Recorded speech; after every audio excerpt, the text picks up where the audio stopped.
remaining 4 contestants are about to go head-to-head to win a spot in the ultimate showdown, the MasterChef Final. My initial reaction when I walked into the MasterChef kitchen today was, this is it. It's empty, there's 2 workstations. Yes, Final 4. It's the make it or break it. It's the end all or be all. Look at all 4 of you. You are the 4 most talented amateur cooks anywhere in America today. And one of you will become MasterChef. That comes with $250,000, your very own cookbook. And this could be the start of building your very own empire. To win a spot in the final, there will be 2 head-to-head cook-offs. The contestants have to make 3 dishes in 2 hours. First, Gordon needs to draw names to decide who's cooking against whom.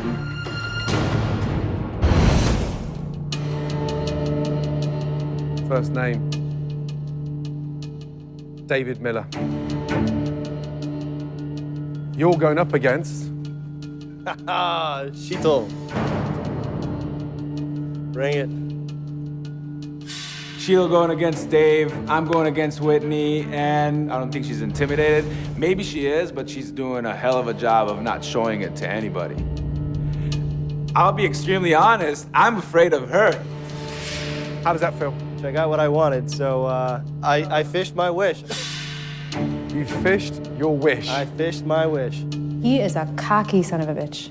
Don't discount my presence here. I'm still here for a reason. The semi-final cook-offs are David versus Sheetal, then Whitney versus Lee. Boston software engineer David's exuberant character Blam! and classy cooking has made a big impression on the judges. I want to keep on eating this. Please feel free. Amazing. His risk-taking has often raised questions. I have a New England style bouillabaisse. A great bouillabaisse takes 2 days to make, minimum. I've got it in an hour. But his signature style of classic with a twist and attention to flavor always win out. The seasoning is perfect. Butter poached fish was a huge success. Incredible. David Miller, you were the hero of that team. David is a clear frontrunner for the MasterChef crown. I don't know. I think it's good. That is why you were David Miller.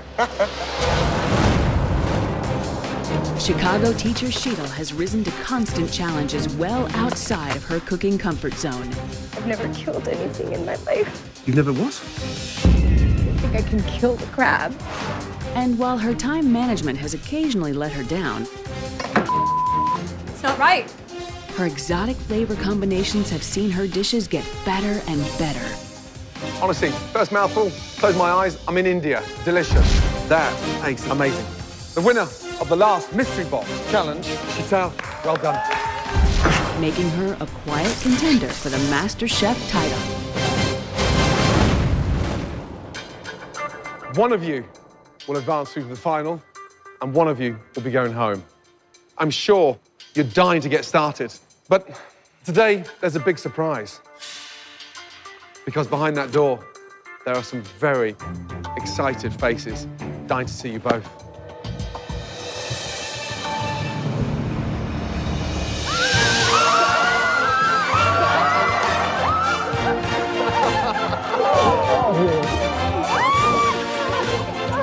I'm so excited to share this kind of experience with my family. First person I see is my fiance, who I haven't seen since all of this started. But it was just a wonderful treat. For this challenge, our 3 judges will ask each home cook to make them a classic dish to order. Joe, what is the first real, stunning, delicious dish you want to see? Be nice. I'm gonna go back to my roots. It's a Northern Italian classic and something that can certainly distinguish a great chef from an amateur hack. That dish is veal Milanese. That is a tall order. Graham, what would you want to see? I think there's one true dish that absolutely represents Americana at its finest. I want to experience the greatest slice of American apple pie. Because apple pie is so badass in its simplicity and deliciousness, right? I want to take a piece of apple pie and rub it on this stomach while I'm eating with the other hand. That's what I want to do, and I am not afraid to do it in front of all of you. And my dish, I suppose it's the heartbeat of American classics. It's something that has incredible fond memories of my first ever trip to the States. I'm going to ask both of you to make clam chowder. New England. Boston. Clam chowder is made all over America. It doesn't have to just come out of Boston. And whether it's a twist of your interpretation or homage to your ethnic background, it doesn't matter. You can make a stunning clam chowder your way. Crab, double crab, and, apple pie. I got the apple pie. You're cooking for a spot in the final. Okay, clearly the chef with the most votes will go through to the MasterChef final. You got 3 dishes. First person to 2, that's it. You're in the finals. Your time starts from now. Off you go.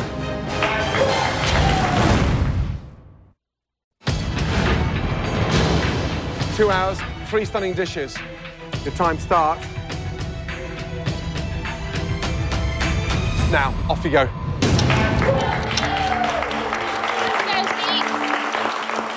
I heard clam chowder, I heard veal Milanese, and I panicked for about a split second, and then I realized I know how to do this. I can completely do this. This is not going to be a problem. There's no middle of the road. There's no bottom 3. There's no top 3. You win or you lose. Sheets, I'm sending you home to Chicago. So pack your bags. This is it. It's game time. One of you's going home. One of you's going into the first ever MasterChef final. I've never made an apple pie before. And having to do so in front of my mother, who can cook 14 in 5 hours, blindfolded with one hand tied behind her back, I'm a little nervous about it. It's just not what I do. What are you going to put in there? What are you flavouring the apples with? Oh, I'm using star anise. Star anise, nice. A little lemon juice, brown sugar. That's it. You know, the apples for apple pie is a simple dish. It has to speak for itself. And also with the pastry, is it a buttery pastry you made or very rich? It's buttery, but it's not too buttery, because if it's too buttery, it's very difficult to work with. But it's buttery. It's definitely not a low-fat dessert. If I have a thing that's a dessert, it's apple pie. So I was very, very confident. 90 minutes left. Good job, good job. All right, let's go. Next one. The fact that Sheetal's got the bottom already lined, she's working on the top right now. Perfect. Get it in. The apples are cooked, they're all in the shell, and they're gonna be going in the oven. And that you're still having trouble making the first layer it scares me. You guys know I don't bake. I know, but that's you got to figure this out. Yep. You're in a tailspin now.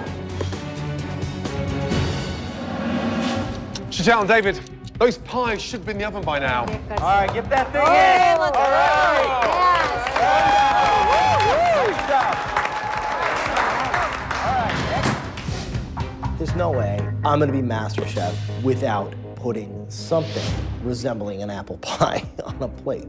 So, I took my broken crust and I formed it in a little ramekin, put about an apple's worth of apples in the middle, did the same crumb top that my mother always does. Looks great from here. And my little tiny little apple pie is pretty much done. Yeah, Dave. All right, Dave. Good job. All right. Right, 1 hour gone, 1 hour left. 3 stunning dishes. One of you will be leaving MasterChef. One of you will be going straight through to the MasterChef final. Make sure you got a stunning, delicious clam chowder. While Sheetal seems to have the advantage with a traditional apple pie, she'll need to win 2 of the 3 dishes to move on to the final. On the 3 dishes that you've got to do, what's the weakest element? What one are you most worried about? I think the clam chowder. Clam chowder. Yeah, the one that you have to taste. If there's one piece of advice to both of you, don't underestimate the saltiness of the clam naturally. Okay. So just be careful with the seasoning. Seasoning.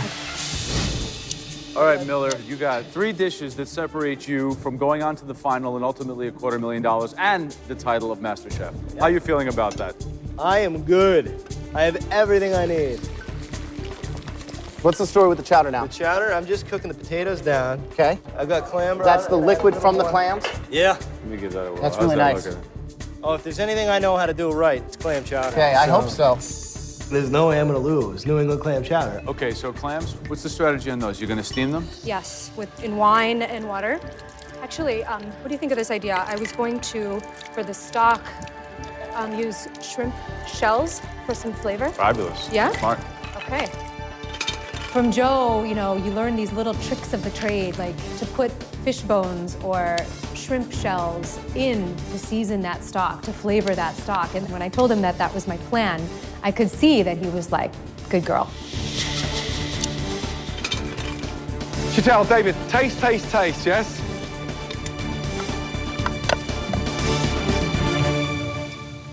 That's good. There's only 20 minutes to go, yes? All right, come on, come on. Keep it going, guys, yes? Make sure your pan's on. Get that pan nice and hot to get a good sear on the veal. Good. Come on, Tito, come on. Don't stand there boiling veal. A completely different taste on a veal Milanese.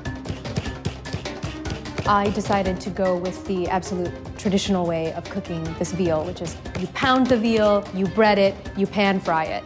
That is veal Milanese. At this stage in the game, you really want to show the judges all of the skills, techniques, and real knowledge of master cookery. Attempting to wow the judges, David breaks tradition and takes a huge risk by cooking his veal in the oven. Oh my God, what in the world? Wow, that is pretty ballsy. I'm that badass. Either that or out of your mind. You scored appropriately, that's all I ask. It's completely untraditional, and you could do it. You'd have to be a very skilled cook to be able to cook it through browning the outside. You know, you'd lose the whole essence of it. But it's a big, big, bold move. Bold. You're the man! How do you know you've got that crisp when you cook it like that in the oven? And more importantly, it's not pounded. It looks like a veal chop. For one of you, this is your last 3 minutes now inside MasterChef kitchen. Come on, make it count. God. Chantel, these last minutes, normally the most disastrous for you. Yes. Stay calm, compose, and more importantly, use those minutes wisely. Come on, Chico, come on. In this semi-final, timing is everything. All 3 dishes must be completed and served together.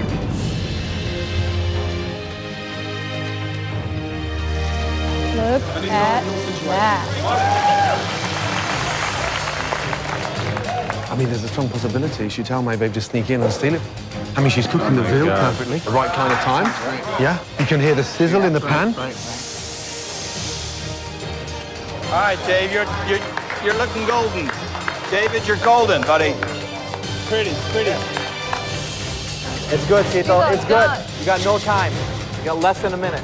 Chantel, you have to plate your dessert. 45 seconds to go. Chantel, you've got to get in here. Go. 10, 9, 8, 7, 6, 5, 4, 3, 2, 1.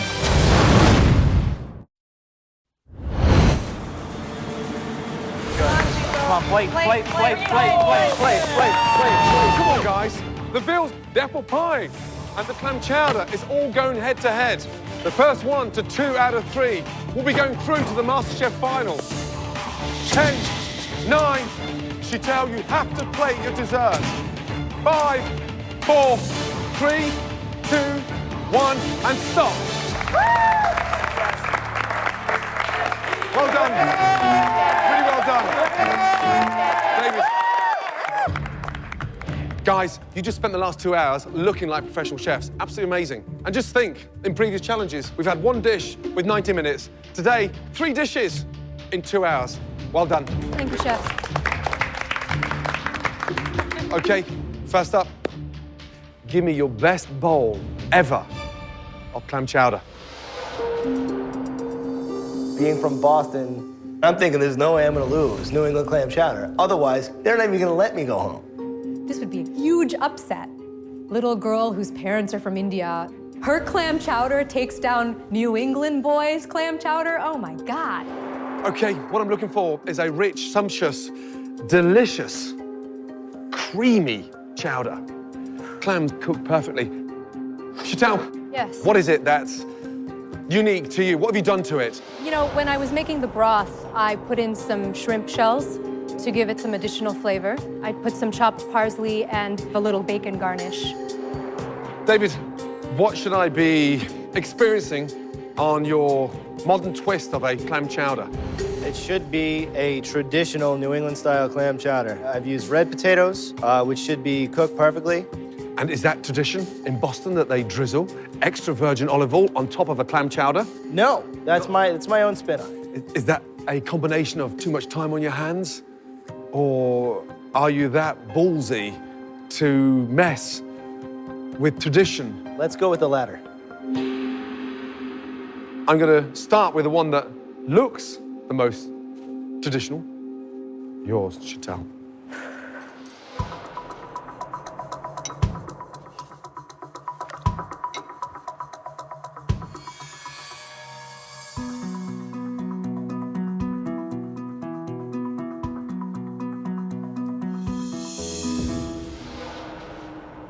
For me, the seasoning is exact. It's precise.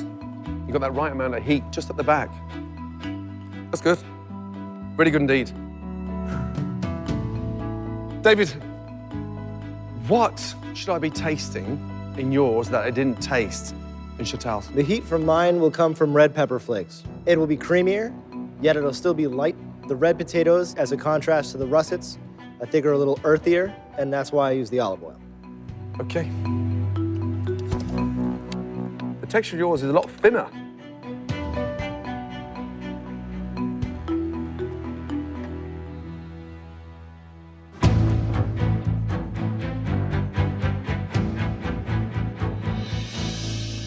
Clams are cooked absolutely perfectly. Thank you, Chef.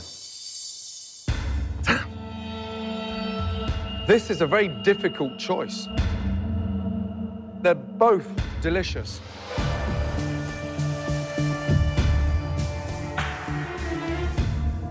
The winning chowder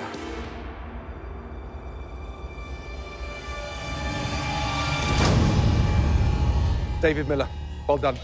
Absolutely delicious. Here's why. There's more of a clam texture and flavor running through, but you've managed to not make it too thick, so it's so enjoyable. And it's not 3 mouthfuls you want, it's 3 bowlfuls you want. It tastes absolutely phenomenal. Well done. Thank you, Chef. Well done to you both. 1 point, Dave. 0 points for Sheetal. Chantal, if he wins the next one, you're leaving MasterChef. How we doing, guys? Doing real well. All right. We are heading to Grandma's house. Apple pie time.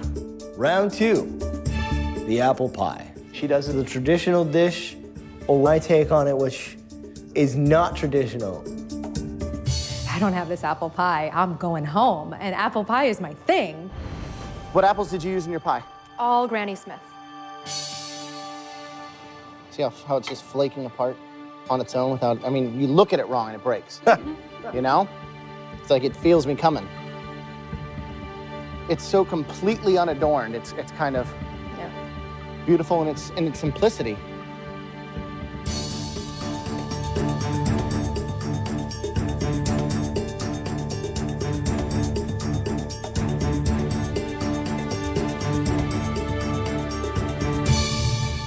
That crust is amazing. Great job on that. Thank you. David, the fact that this isn't even an apple pie, this had better be the most delicious, orgasmic experience ever. It's almost like it's like an apple cupcake. Look at this. Crust a little thick. A little thick. It's like a 1/2 inch thick. Look at the thickness of that crust and the thinness of that apple. The crumble on top.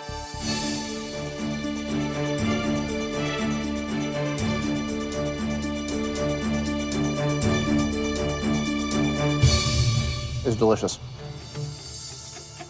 Really good job on that. So David, you had 1 point. You need one more to win and go forward. Cheeto, you need 1 point to stay alive in this competition. It's tough.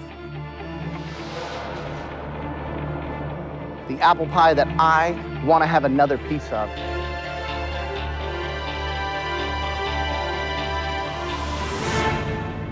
is Cheeto's. Well done.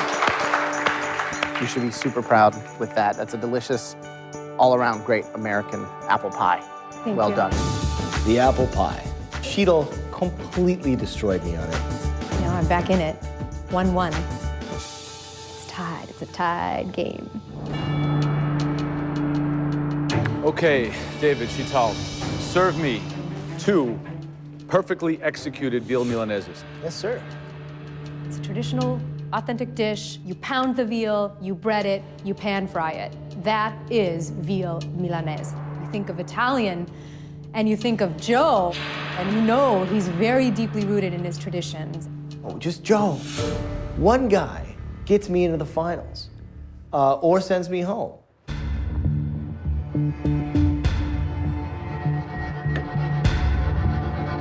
Chital, what went through your mind when we asked you to cook this Italian classic? The first thing I needed to do is to make sure that the veal was pounded so that it cooked evenly. I think that's tricky when it's on the bone. David, a veal Milanese is traditionally pan-fried. How did you cook this? It's pan fried and then finished in the oven. Chital, a traditional Milanese would be the inside to a perfectly medium rare.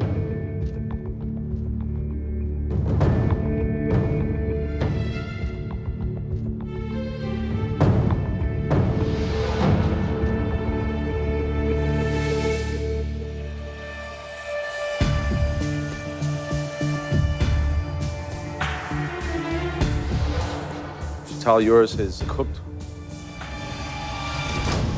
almost perfectly. It's very, very finely seasoned. David, you know this is a very unorthodox approach. A Milanese spessa, as they would say, thick, is not a traditional Milanese. Was that an intentional, strategic move on your part or by accident? It was intentional.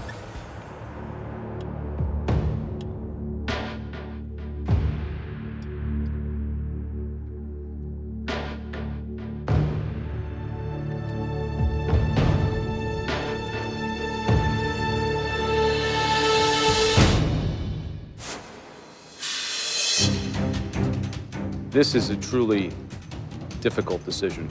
A traditionally executed plate that's well done against one that takes the spirit of the dish and interprets it in this kind of innovative way. Well, they're gonna give it to her because it's flat, or they're gonna give it to me because it's absolutely cooked perfectly. The veal Milanese that I will choose. I'm like, just say what you're gonna say. Tell me what's gonna happen.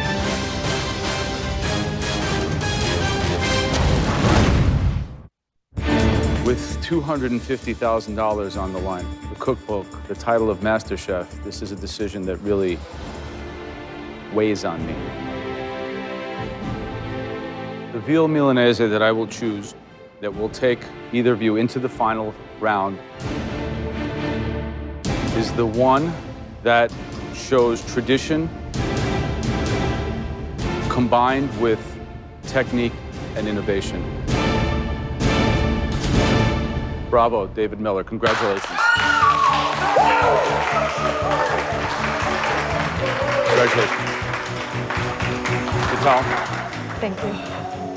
David, congratulations. Thank you, Chef. Chital, you've been amazing. From the first instant when you walked through those doors, you had my vote. That level of love, passion that you have with food doesn't end here. You must continue that journey. My experience here at MasterChef has been life-changing for me as a cook. These are the flavors, these are the spices of my childhood. I felt like I was in India tasting that. I have grown leaps and bounds. No, sit down, come here, 2 seconds. What's the matter? I've never killed anything in my life. Now you can do this. Congratulations. I'm sure that crab is very, very happy to give his life for this dish. There are not enough words to convey how proud I am to have been part of such an amazing creative process. I've definitely grown as a cook, so I'm taking that with me, definitely. Chantal, you've been amazing. Thank you. Don't take your apron off. You deserve to keep it. Thank you. Well done. Thank you.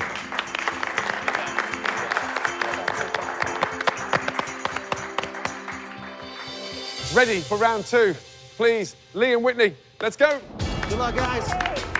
I have 2 hours to cook the best 3 dishes of my life so that I can position myself into the finals against Dave. Whitney is gonna go down first. Dave is gonna go down second as far as I'm concerned. I'm sure you're dying to get started, but more importantly, who's going to be watching you cook? Because behind that door, there are some very excited faces to see you both. Amazing. Amazing.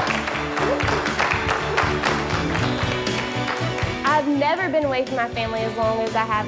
And just to see my family's faces, it was just amazing. Lee, happy to see your girlfriend. I love you. And my best friend since we were 12 years old. Yes, there's one missing ingredient. And someone very special, close to your heart. Say hello to Hannah, your mum. All the way from Israel, she has made the trip to be here to wish you all the best in your semi-final. I've last seen my mom 9 months ago. I didn't imagine that she would come here all the way, but here she is, and I'm speechless. I'm so happy that she's here for this. Now, the pressure is really on. You're about to face the toughest 2 hours ever so far in MasterChef. Give your ladies a kiss goodbye. Whitney, say goodbye. They're not going far, they're only going up there. You'll be fine. Okay. Oh, God. Now that everybody's here, even your mother, are you ready? Absolutely. Whitney, are you ready? Yes. At just 22 years old, I'm like a butterfly and sting like a bee, and I'm ready for the competition. Mississippi student Whitney is the youngest semi-finalist. I'm looking to win. While some of her savory dishes have been inconsistent, This could be the first time you're showing your age. her brilliant desserts have earned her the nickname the Pastry Princess. Your souffle was Perfect. absolutely perfect. And the winning dish, Whitney, well done. And made this young cooking prodigy a serious candidate for the title of America's first MasterChef. I mean, it's cooked by an angel. California bartender Lee has only been cooking seriously for a year. The first American master chef, that's what I'm here to do. His bold flavor combinations, elegant technique, and sophisticated plating style That's gorgeous. You've set the pace in MasterChef. have wowed the judges enough to win him several challenges. Lee, back to back. It's never happened before.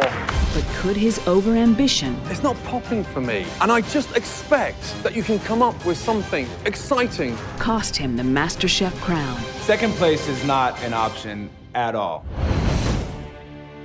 Joe, what are you going to challenge them to make you? Today, you're gonna make a chicken parmesan. A unique dish. And don't underestimate the simplicity of a great chicken parmesan. Graham, what would you prefer? The dish that I want you to cook for me is a perfect eggs Benedict. It's a very difficult dish to do. Techniques of an egg Benedict is very, very sophisticated. I'm looking for something with a wow factor. I challenge both of you to make me the most delicious cheesecake. That's right. I'm terrified of the cheesecake right now. Ready? Whitney, is it something you could do with your eyes closed, or is it something... I actually rarely make cheesecake. Thank you. Wow. Are you ready? Yes. 2 hours to cook 3 stunning dishes, and your time starts from now. Off you go. In the second semifinal, the rules remain the same. 3 dishes, 2 hours, 1 winner. This is probably the highest level of pressure I've been through since this competition started. I won't lie, I'm a little nervous. Whitney is fierce. She's come a long way. Now she's the head of the competition, and I need to watch my back at all times. Lee has great creativity, and that's what something I think that the judges are really gonna look at is his creativity versus my creativity.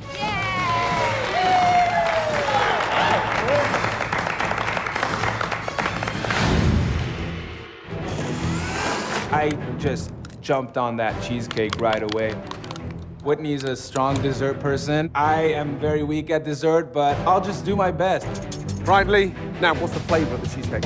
Cheesecake has vanilla in it. I'm also gonna caramelize some rhubarb with some butter, some sugar, and some ginger to make like a rhubarb compote. Rhubarb puree on top of the cheesecake. Sounds delicious. Right, Whitney, Yes, talk to me about the cheesecake. I'm doing a no-bake cheesecake. So, a no-bake cheesecake, yeah, can turn out to be a nightmare in order for it to set.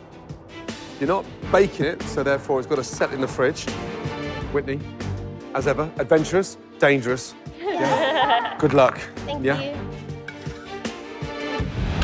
Whitney and Lee, 1 hour gone, 1 hour to go. One of you will be going through to the final to face David Miller. One of you will be leaving MasterChef. Keep it going, guys. It smells amazing. Let's do it, guys. Come on. Pump it up. I knew that the 2 savory dishes that we're gonna have to make, I have to nail absolutely perfectly. What's the bacon for? The bacon's gonna go into the fill of the chicken roulade. Aren't we making chicken parm? We're making chicken parm. There's gonna be plenty of cheese in there. Sounds confusing. Taking a simple dish and you're mucking it up. Why don't you make what I asked for? You know, I'm just trying to infuse some more flavor in there. I think you're trying to win is what you're trying to do. You're trying to make something better that's been around since the beginning of time. So that's a tall order. Tell me about the chicken. I'm putting a little twist on it. I thought you'd put a twist on it, yeah? Surprise, surprise. I'm filling it with a mixture of mozzarella cheese Filling. and Normally a chicken parmesan is flat. When you say filling, you're rolling it? I'm not rolling it. I'm just gonna make a little pocket and fill it. I'm gonna keep some of the tradition, but add my own spin. Yep. They're definitely out there taking risks with interpreting the recipe. I would understand if one went rogue and one was consistent, but they're both off the path. That's the reason why they're called classics, Right. isn't it? Lee and Whitney, 20 minutes to go. Start to visualize those dishes on the plate.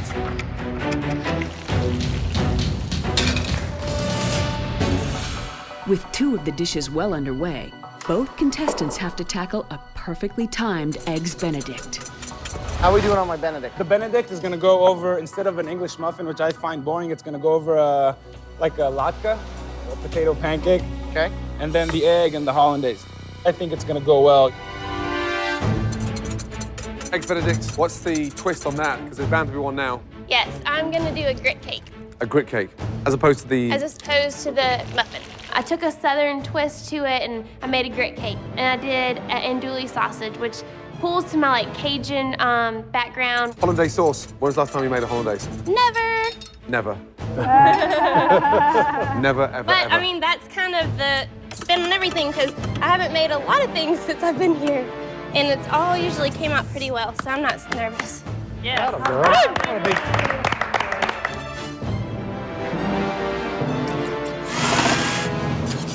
Is this your first egg going in? Yes, it is. Whoa, look at that technique. Nice. She uses the swirl, the convection. That is impressive.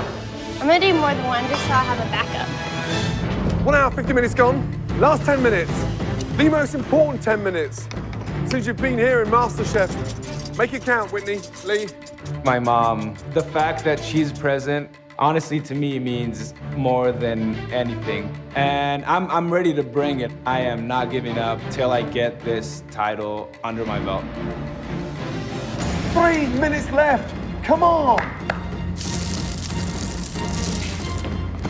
For Whitney, it's time to find out if her cheesecake had enough time to set in the fridge.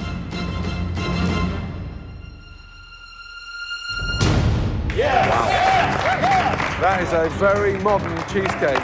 Good job, good job. smart, incredibly confident. No baked cheesecake, setting within that time in the fridge. Very courageous. Good. Lee, starting to put things on a plate. Thank God for that. Oh no, Whitney, your egg. Oh. With only seconds to go, Whitney must cook and replate her final dish. 15 seconds to go. Whitney, you've got to get the egg on the plate. Oh boy.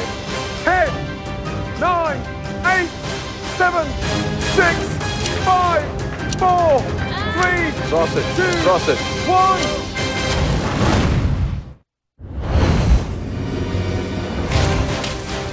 Seconds to go. Whitney, you've got to get the egg on the plate.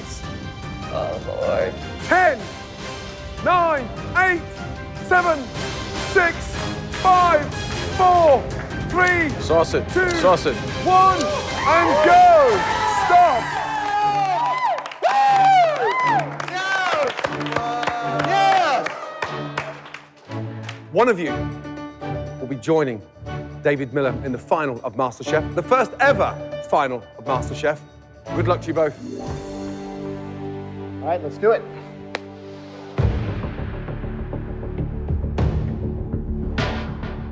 Whitney, why don't you describe your dish to me real quick? It's a southern take on eggs Benedict. I made a grit cake, pan-fried it. Then I added a little bit of Cajun and andouille sausage. A lady after my heart with the whole southern flair kind of thing. Lee, why don't you walk me through yours? So there's a latke on the bottom as the starch component, the prosciutto on top, and the beautifully poached egg with some coriander seed and cayenne hollandaise. It's very unique. You went out on a limb. You decided to change the actual vehicle for the Benedict, the English muffin. It's a dangerous move because it needs to be really thin to fry and get crispy all the way around, like a nice little hash brown. Let's see if we get some ooze action.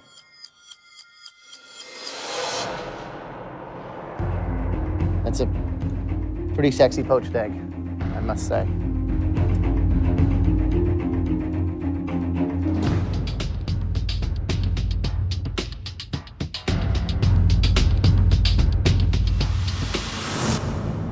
The egg is cooked perfectly.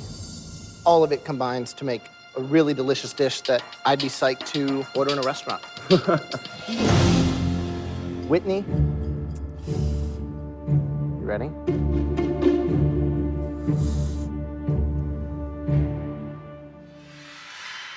Pretty beautiful.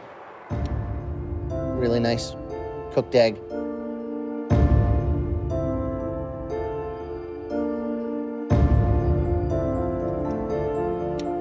Grit cake.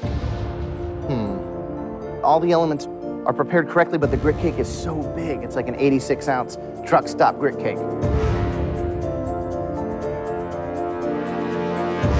I think at the end of the day, I got to go with my heart. What looks best, what tastes best, and what has shown the most technique.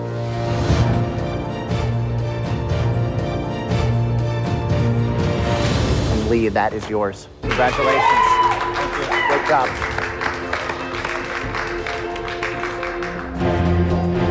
That's 1-0 to Lee.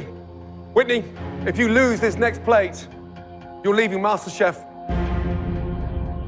Okay, Whitney, Lee, serve me chicken parmesan. I looked at Lee's and I looked at mine, and I knew that I had to get this point to make it. And I mean, Joe, he is a tough, tough judge. I wanted to have the gooiness of the mozzarella on the inside instead of on the outside, and did a little bit of a different take on the marinara. And Lee. I made a great tomato sauce, and over that, chicken that's actually rolled, stuffed with some mozzarella on the inside and the mushroom duxelle. All that was breaded, some Parmesan on top. Give them a try.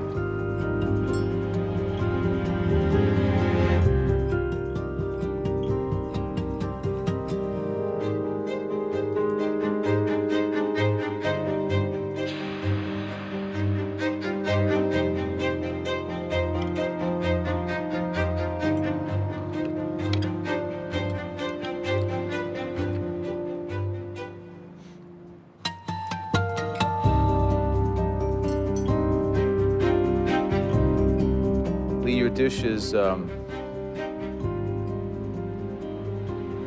I think, impressing me. At first, I was kind of jarred and quite surprised that you would take such a risk. But on further inspection and on eating it, it kind of works in a way on my palate that I like. Although, kind of a strange interpretation. Whitney, your dish, although in appearance seems to be kind of rogue, getting the melted cheese, breaded fried chicken, and the fluffy tomato sauce.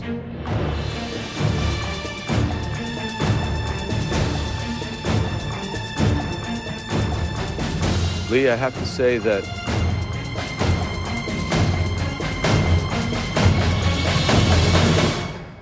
I got to give this one to Whitney. Congratulations. Excellent chicken. When Joe announced that my dish won, I was like, yes, you know, I still have a chance, and I know I'm gonna rock with dessert. Lee and Whitney, that's 1-1. Next, it's the battle of the cheesecakes. Lee, have you done enough to take down the pastry princess? I've done the most I've ever done with pastry and baking, and it's right in front of you, and I think it's delicious. Let's go. Lee and Whitney, please.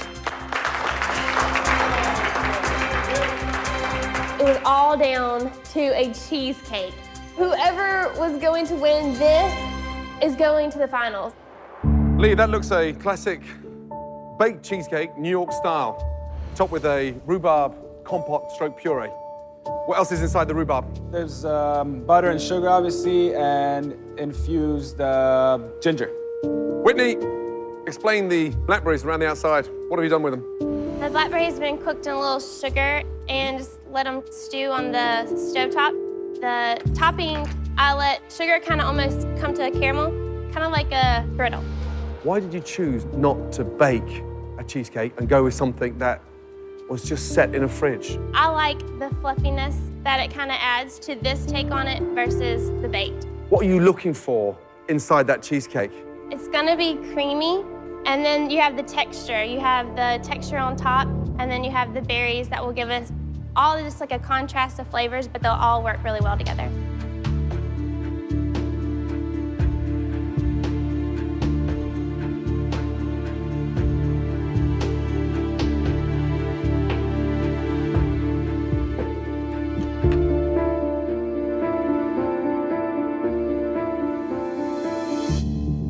It's incredibly fragrant. There's a fresh vanilla bean in there.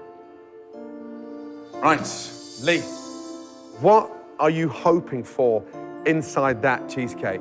It'll be lighter, definitely sweet, and some citrus hints from some lemon juice and a little bit of Grand Marnier.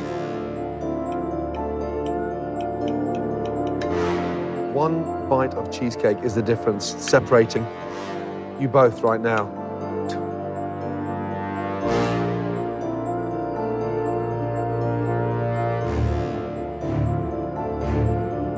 It's actually a lot lighter than it looks.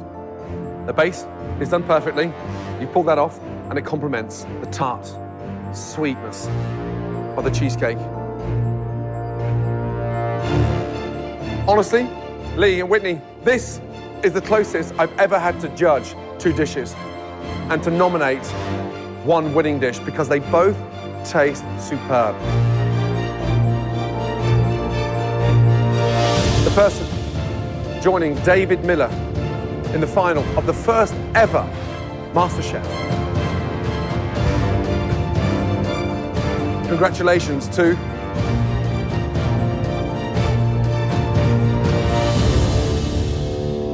Whitney.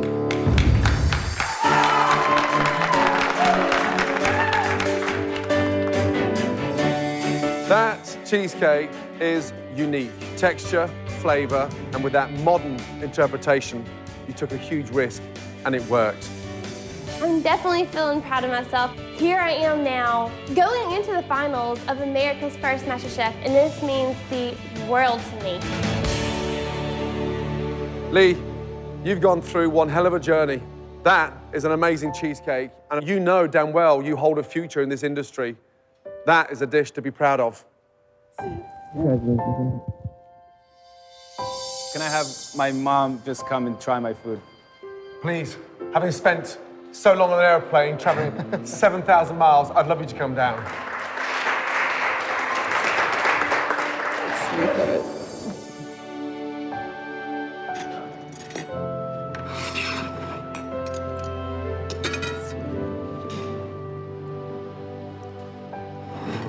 Hannah, what do you think?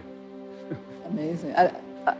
I don't know where Can you join the judges maybe for the fourth vote? No problem, no problem. I came out a winner today because I had the opportunity to cook for my mom.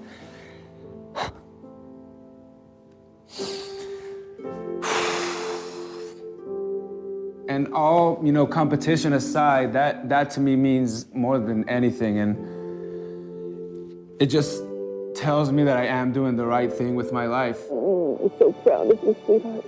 Lee, it's been an amazing journey. Yes, it has, Chef. I promise you, you hold the most amazing future. Grab it with both hands. Thank you so much. Let's go, ladies. This whole experience just strengthened my belief that I did find my calling in life. I think this dish delivers on multiple levels. You talk like a chef. You're very passionate. Congratulations. It showed me that I have the potential, that I have the talent to really grab it and make the most of it. And that's exactly what I'm going to be working on. You have gone from down here to jumping up to the top. You're a force to be reckoned with. This is the best and the most unique dish in the history of MasterChef. The education that I got from this whole experience is worth just as much as $250,000. Coming up next, it's David versus Whitney in the grand finale. These next 2 hours are the most important of your lives. The Massachusetts gourmet I think I'm going to be America's first master chef. versus the down-home Mississippi girl. That title is mine. They're about to cook the 3 most important dishes of their lives, but only one will win $250,000, a cookbook publishing deal, and the title of America's first master chef. Amazing! It's David versus Whitney in the grand finale. These next 2 hours are the most important of your lives. They are about to cook the most important dishes of their lives, but only one will become America's first master chef. Amazing!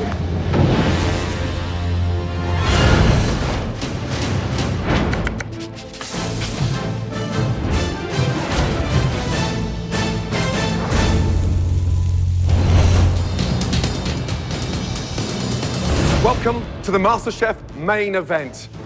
It began with tens of thousands of amateur cooks across the country, hoping for a unique opportunity to be crowned America's first ever MasterChef. We're now down to our final 2.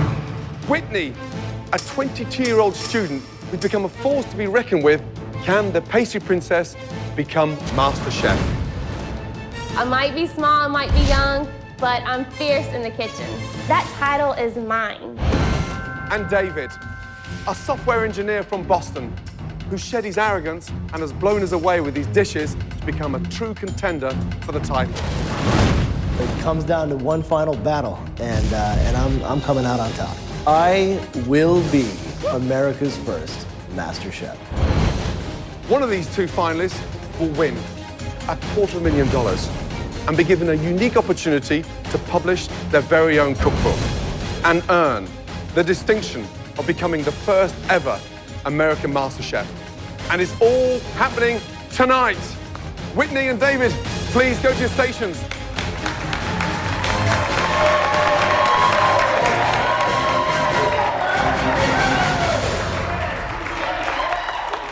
Okay, these next 2 hours are about to become the most important of your lives. You're about to propel yourself into a league of super chefs. In this, the grand finale, David and Whitney will make their best 3 dishes: a mouth-watering appetizer, perfect entree, and delicious dessert. After tasting, Gordon, Graham, and Joe will decide which amateur cook will be crowned America's first master chef. Whitney, give me an insight to your best ever appetizer. your most sought-after entree and one of the most delicious desserts you've ever cooked. My appetizer would be a crispy corn cake topped with a black-eyed pea puree, a shrimp, and a turnip green pesto. The entree would be a country fried chicken, atop creamy collard greens. Wow. And then the dessert would be a twist on a classic bread pudding, and it's a white chocolate bread pudding, but it's pureed, and so it's a light, fluffy texture with a white chocolate sauce and raspberry coulis. Dave. For the appetizer, it would have to be a scallop ceviche, served with a cream of fresh pea and mint soup. For the entree, you know, I've got to go with a beef Wellington. Wow. That's one of my signature dishes. I'm well aware. A tall order, and it took me a good few years to perfect. If it's done right, it's fantastic. I love your confidence, Janet. I absolutely love it. And for dessert? For dessert, I have to go with nectarine crepes. Wow. Again, another one of my favorite dishes. All 6 dishes sound amazing. You've already beaten a lot of deserving individuals along this journey. They would give absolutely anything today to be standing in your shoes right now. But don't take my word for it, take theirs.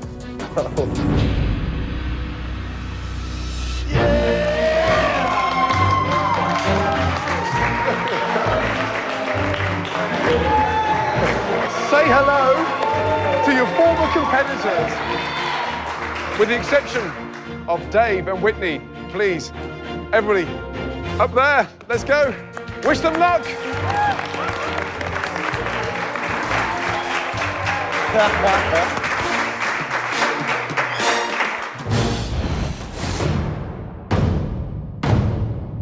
The best dishes you've ever cooked in your entire lives. A stunning appetizer, a phenomenal entree, and finally, a unique dessert. 3 dishes, 2 hours, 1 winner. Let the MasterChef final begin. Off you go. Good luck. Let's go.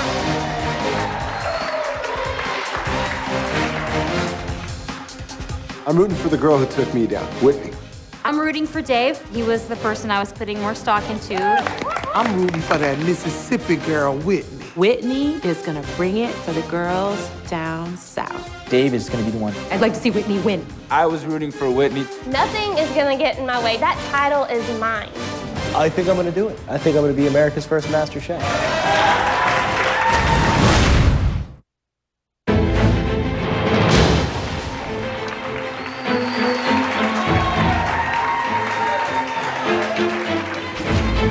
We've totally squared off in the big cook-off here between a restaurant-style menu and a home-cooked menu. Home style, Right. but done with a modern twist. Right. Whitney will prepare a corn cake appetizer topped with a black-eyed pea puree, shrimp, and turnip green pesto, followed by country fried chicken on a bed of collard greens, and ending with a white chocolate bread pudding with raspberry coulis. If he underestimates Whitney, he's got another thing coming. Ed's bitten everybody in the backside before. David will prepare scallop ceviche with fresh pea and mint soup appetizer, followed by beef Wellington, and ending with a nectarine crepe. If he pulls this menu off with that level of intricacy, he's going to kick her butt. Right? Let's get that right. Let's look at the appetizers. I am fascinated to taste that marinated ceviche scallop. Yeah. And the chilled pea soup. Again, as always, from David Middle, a lot of unorthodox, untraditional technique that sometimes has led to victory. Let's see what he does today. We've got the scallop ceviche. Bright, spicy. Alongside this creamy, chill, fresh pea soup with mint. You would never put those together, but I would. Perfect. My appetizer is crispy corn cake with a black-eyed pea puree, a turnip green pesto, and a shrimp on top. I mean, that is so many different things going on at one time. The thing with Whitney's appetizer, even though it is kind of low country cuisine, the fact that she's elevating it by taking the black-eyed peas, making a nice puree of them, as well as taking the turnip green and making a pesto, I've never seen that done before. What a great use of a green that most people throw away. It's rustic. It'll probably be delicious. My question is she bringing dishes that will grab our attention and really say, wow, does it have what it takes to win MasterChef?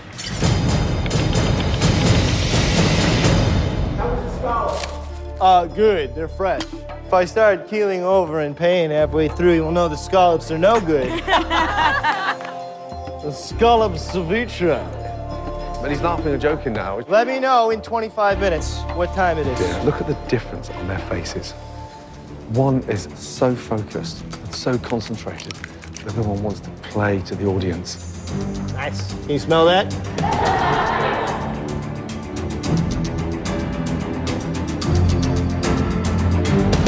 Listen, one little piece of advice, yeah? Let's talk in more focus. Forget them. Shut them down. She hasn't said one word to anybody yet. She's in the zone. I need you to get in that zone. Focus. I know what you like when you can focus. You got it. Thank you, Chef. Okay, let's do it.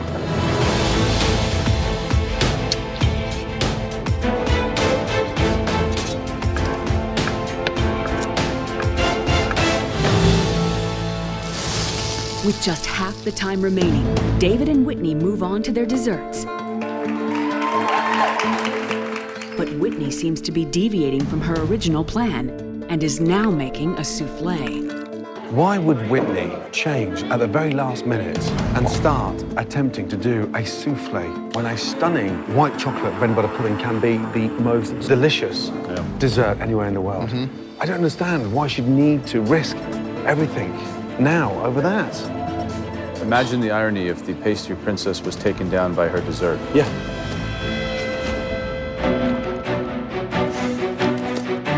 Stay focused, Whitney. Go with your gut. Go with your gut, girl.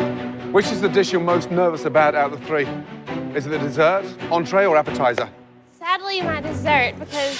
Which is the first time I've ever heard you talk like that. I know. You've never been nervous or intimidated by a dessert. Is it because you've turned the dessert into a souffle now? Yes. Souffles are so temperamental. They can overcook, and then you're gonna have this really yucky texture, or you could undercook it and it could be a big gooey mess. If that doesn't work, it's gonna cost you $250,000. Oh, man. With 45 minutes left to go, David and Whitney are now focused on the finish line and putting everything they have into their entrees. The great thing about chanterelles is that they're so firm and you have a great texture that when you sear, they get a beautiful caramelization and earthiness to them.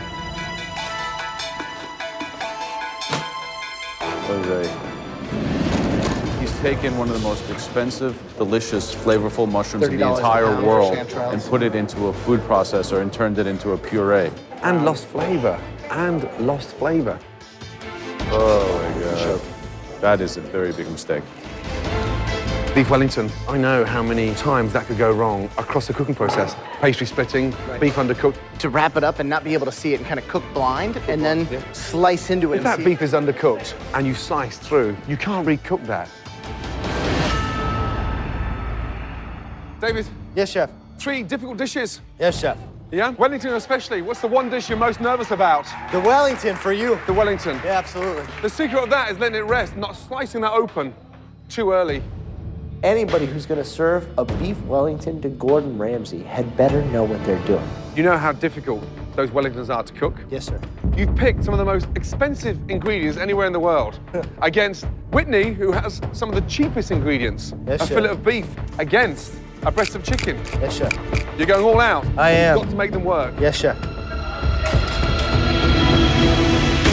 The chicken, are you pounding the chicken, put it into the marinade or? Yes, I'm doing it like a country-fried steak, but doing chicken. My cooking and Southern cooking is taking ordinary ingredients that don't cost that much, like collard greens or turnip greens, and elevating them to something so much more.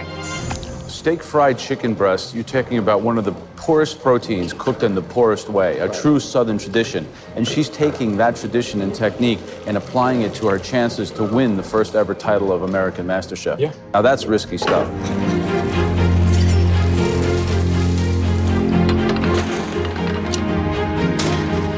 For David, it's the moment of truth as he prepares to slice into the beef Wellington, a dish that took Chef Ramsay years to perfect. Come on, Dave. Come on, Dave. With $250,000 on the line, overcooked or undercooked, there is no turning back. How is it, David? Perfect! Way to go! 15 minutes to go. If there's anything that's gonna take Whitney down, it is her time management skills. Every competition, she is down to the last 30 seconds. We're now with 10 minutes left in the first ever final of MasterChef. Keep it going, Whitney. Dave, come on. Keep it going. I am trying to hurry up and plate because I really want to make sure I have time to make my plates look beautiful. Run, baby, run. There's a lot riding on this dish that I was presenting to them, and it had to be amazing. Oh, shoot. Oh, Whitney.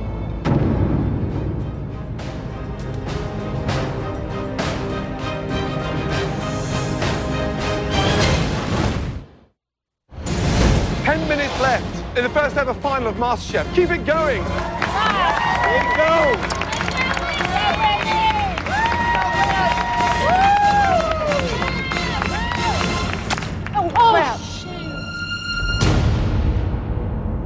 Oh, Whitney.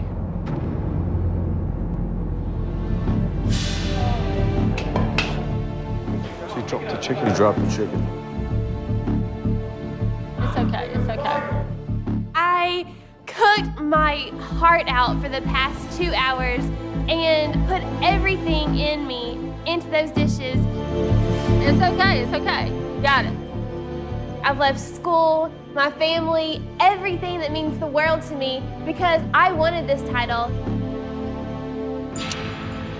Go, Whit! Come on! You do it, baby!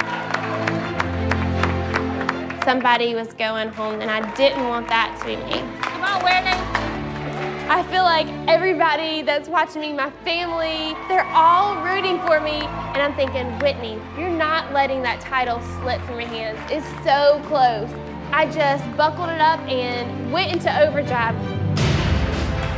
Come on, y'all, come on. Come on, Whitney. Come on, Whitney.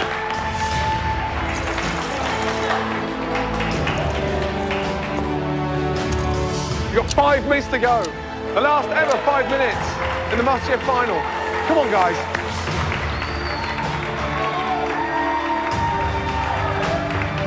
Keep it going, Whitney. Dave, come on. Good girl. Keep it going. You did it, baby, you did it. 1 minute to go. Come on, y'all, come on. Come on, Whitney. Come on, Whitney.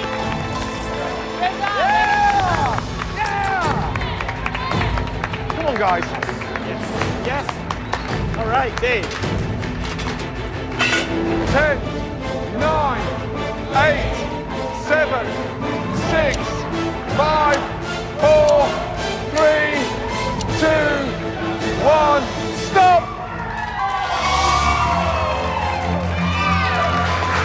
Bring it! Oh! Good job, Whitwood! Come here! Woo!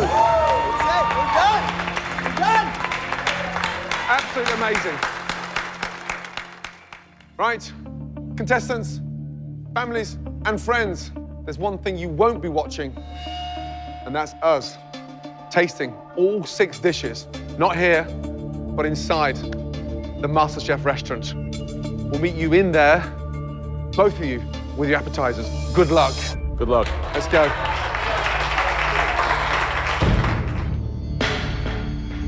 If you'd asked me 6 weeks ago whether or not I'd have the opportunity to win MasterChef, I would have said not a chance in hell. Sitting here now, in the final 2, I think I'm gonna do it. I think I'm gonna be America's first MasterChef. There's a lot riding on this one dish that I was presenting to them because I seriously want that title. Like, I want it so bad. Whitney and David will present the 3 courses one dish at a time for the judges to taste. The finalist with the best overall meal will become America's first MasterChef. What a phenomenal 2 hours. Well done. Thank you, Chef. To you both. Good job. Okay, appetizers, please.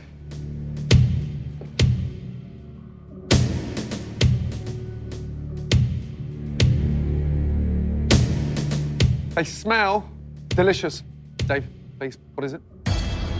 We've got a sea scallop ceviche served alongside a cream of fresh pea and mint soup. Wonderful. David, do we pour the soup over or just sip? Personally, I would not eat them together. They're there as a complete and total contrast separately. Sorry, excuse me, just stop there. You wouldn't eat them together, so why are they on the same plate? Again, independently, they don't work. So it's not an appetizer, it's 2 courses on one plate? I did it intentionally so that they would be separate. Okay, let's go.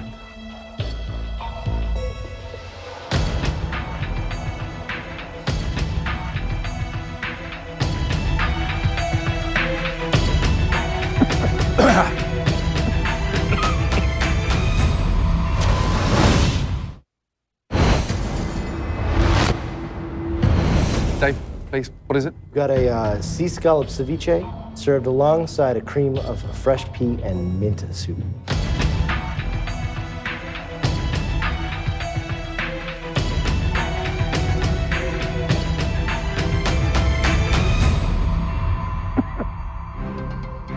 Could you just run through what exactly you put in the bottom of the shot glass with the scallops? There is a touch of, maybe more than a touch of jalapenos. God, that's hot. Okay. Whitney, describe your dish, please. I have a crispy corn cake, and on top is a black-eyed pea puree with a turnip green pesto and shrimp. Do you think that some of these ingredients that you put here are a little bit unorthodox, kind of the combination, or is it all make sense in your mind? When you taste it, you'll taste the different flavors, the textures, and I think they'll all really work well together. How did you cook the shrimp? I made almost like a crab bowl, seasoned the water with salt, add onion, and then dropped it in there to add flavor. I wonder if these shrimp are actually cooked. How long did you boil them for? I boiled them for about 3 minutes. Thank you, Whitney. Thank you, David. Next, bring us both your entree, please. Thank you. Let's start off with Dave, shall we? I like the heat. I mean, maybe it's a personal thing, but it's fabulous contrast of acid and base. It's textbook. And that contrast on your palate is very, very intriguing and ultimately very powerful. But hold on, the jalapeno pepper is way too powerful. I think the dish and its presentation and the concept really works. It's like a yin and a yang. It's very powerful. It stops you in your tracks and say, wow, someone's really thinking about flavors in my dining experience here. My big question is, why was he so lacking in confidence and telling us not to eat it together when you serve it together? I think that his confidence is a front. He's an intuitive cook. He can put it on the plate. I don't think he can communicate it well, and I think in this high-pressure scenario, he's breaking. He's cracking. That is a better appetizer than you will get in most restaurants. Okay. Witness, black-eyed pea puree, delicious, and it's quite a invention to have the balls to puree that. The corn cake looks perfectly griddled. Seasoned nicely. Seasoned nicely. This is true Southern food. She's trying to elevate it to a different level. But if the shrimp had been cooked more, this could be a delicious dish. Both dishes have got highs, yeah, and lows. Very tough.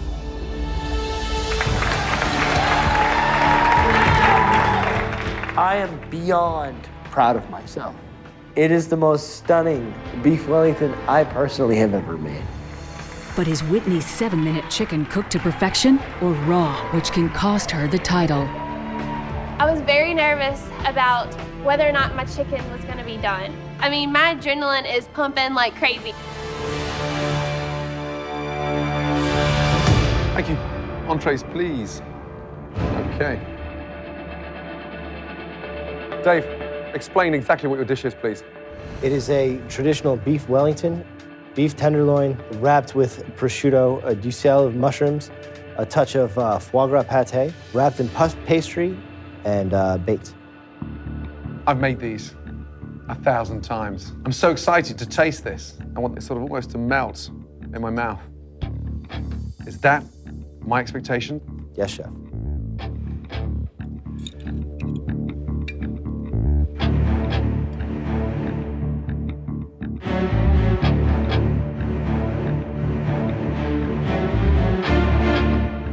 Beef, seared beautifully, seasoned perfectly. Here's the thing. You took the best cut of beef anywhere in the world and made your life difficult with it. In the most pressurized contest anywhere in America tonight. And it's not bad, but it's not perfect. You had two up your sleeve and wrapped up both of them, and then opened up one, sliced it, 2 more minutes, and then you're gonna hit perfection. Help me to understand, why would you pick a dish that took me 1,000 times to get right?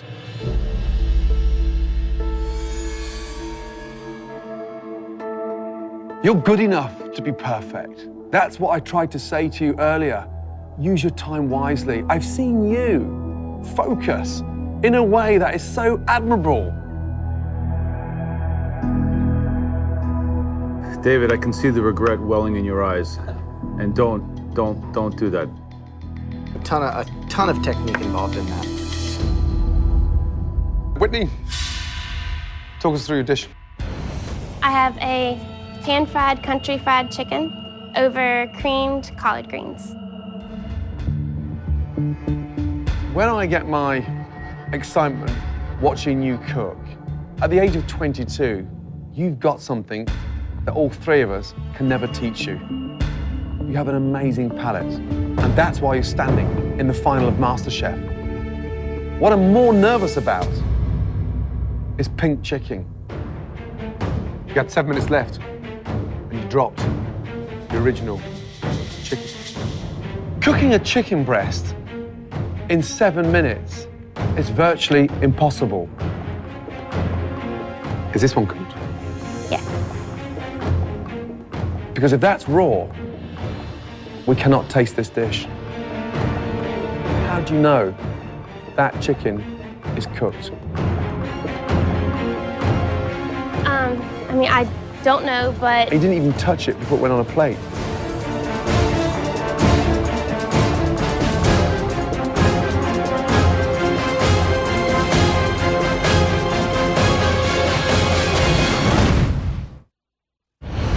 Cooking a chicken breast in 7 minutes is virtually impossible. I'm taking the thickest end. If that's raw, we cannot taste this dish.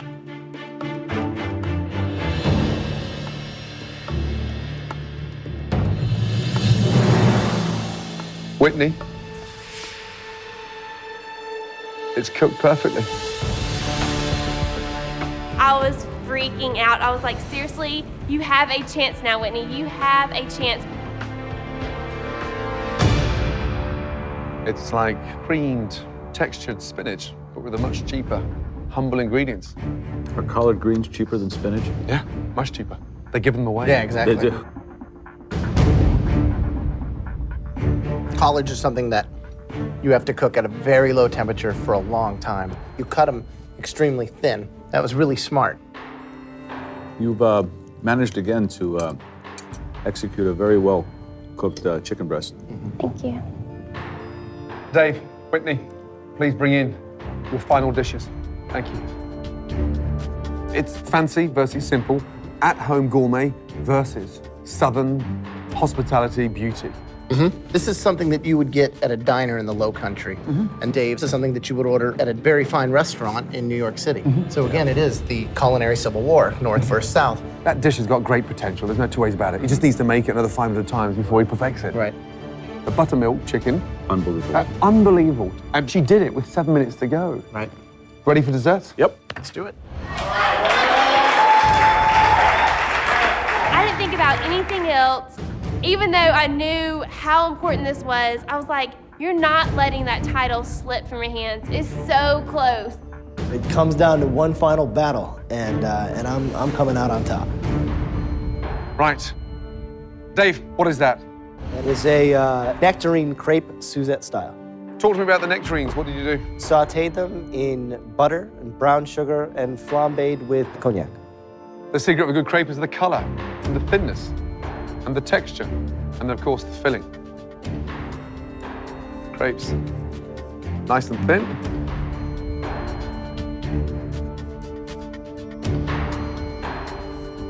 That's good. Really good indeed. I think I like the filling a little better than the actual crepe on this one.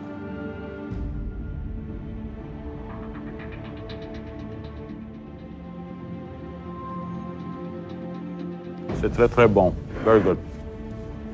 Merci. Whitney, what is that?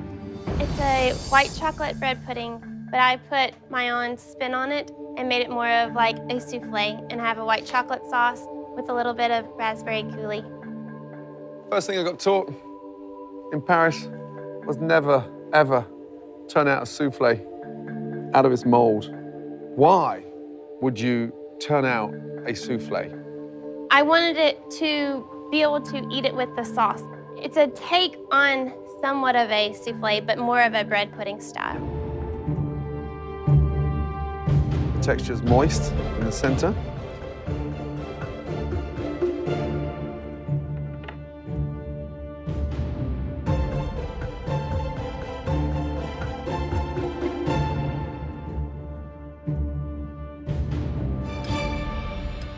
Two very delicious desserts, really good desserts, and now we have some serious thinking to do. Next time you see us, we'll be announcing the winner of the first ever MasterChef. Go back through the kitchen. Well done. Thank you very much. Good luck. That ended on a high. Amazing. Unbelievable. Delicious. Both incredible flavors. Yeah. Wow. It's like they've switched roles. She's gone for the sort of David Miller type over-ambitious dessert, and he's played safe to something charming. I definitely would have expected to see that from her. Yeah, and what was the method in her madness? A souffle's hard enough. Tipping it out onto a base of white chocolate sauce with fresh raspberries. I mean, is she crazy? Based on their 3 dishes, the judges must now decide who is the first ever American Master Chef. I think David really excelled with the appetizer course. Intelligent plating, real restaurant-y style food. Very chefy, very, very ambitious. Very ambitious. To serve an appetizer in 2 shot glasses with that kind of creativity, you know, only a professional chef would attempt to do that. The thought process behind it was light years ahead of what Whitney put up. Then I think that where Whitney went wrong is that she went away from her instinct and tried to intellectualize a dish, taking Southern ingredients, techniques, and making a restaurant-style dish, and it didn't work. However, flip over the entree, and she pulled it off. Because that chicken 100%. was absolutely delicious. But 2 things on the plate, and it sang. It was incredible. It was a beautiful duet. The chicken, she nailed it. 7 minutes. I don't know if she was lucky. How? I have no But idea. how? 7 minutes? Both sides, though. It wasn't a fluke, because if you look over the entire chicken, evenly cooked, Yeah. gorgeous, golden all around. And dessert, I mean, 2 high points in terms of a modern interpretation of a souffle, and then a classic. The crepe was excellent. I couldn't stop eating it. The crepe was simply delicious. Whitney's souffle, I've got to give her incredible credit for attempting a souffle in the final. The actual cookery and technique that's involved in this, I thought it was an amazing example of taking something and making it better and more modern. More modern. Unfortunately, there can only be one master chef. Okay, let's go. The title of Master Chef means the title of lead software engineer goes out the window. It is a chance to break through into a bright, new, and exciting world. And to be fast-tracked into that position is a dream.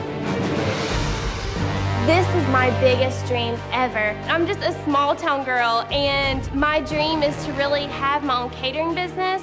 So becoming America's first Master Chef will change my life completely.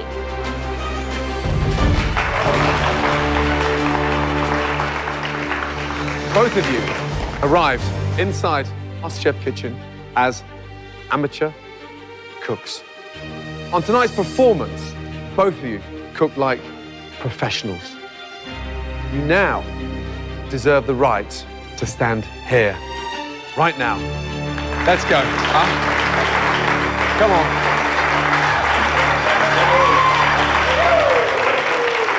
Well done to you both.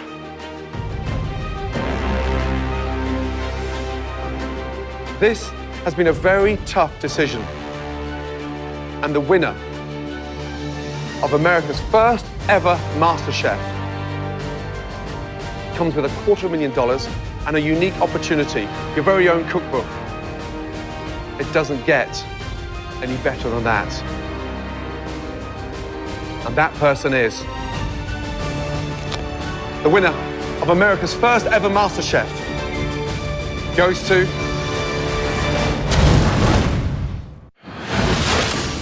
This has been a very tough decision. And the winner of America's first ever MasterChef comes with $250,000 and a unique opportunity, your very own cookbook.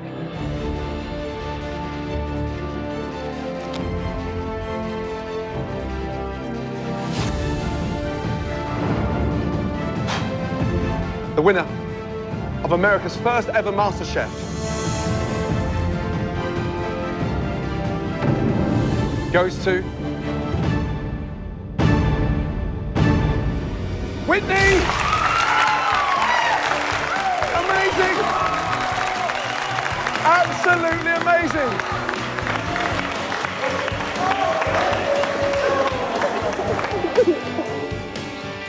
I'm so excited, and I just really want to tell everybody that, you know what, if you have a dream, go after it. My dream was the title of America's First MasterChef, and I cannot be any more happy than I am right now. Whitney, you're not allowed to drink.